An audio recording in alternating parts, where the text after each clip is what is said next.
بسم اللہ الرحمن الرحیم۔ السلام علیکم۔ نبی علیہ الصلوۃ والسلام نے ارشاد فرمایا ہے کہ انصاف نہ کرنے والی جج یا حاکم کی سزا بروز قیامت۔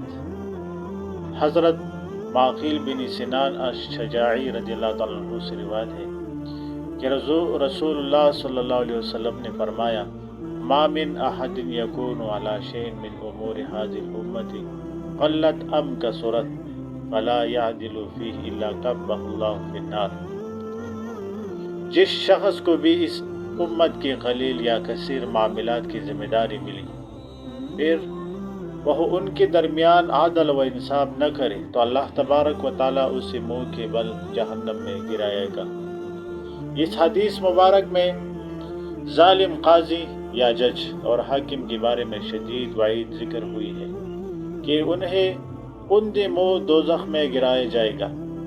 علامہ ذہبی رحمۃ اللہ علیہ نے فرمایا، جس قاضی جج میں کم علمی یا بدنیت یا بد اخلاقی جمع ہو جائے، اس کا خسارہ انتہا کو پہنچ جاتا ہے اور اس پر لازم ہے کہ اپنے آپ عہدے سے یا قضا سے الگ ہو جائے تاکہ عذاب جہنم سے چھٹکارا پائے۔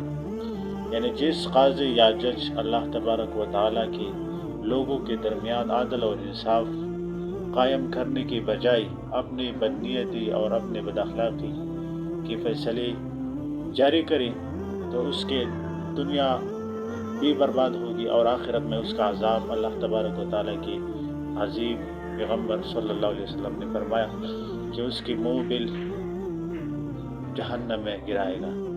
اللہ تبارک و تعالیٰ ہم سب کو اس حدیث پر عمل کرنے کی توفیق فرمائے۔ وما علینا الا البلاغ۔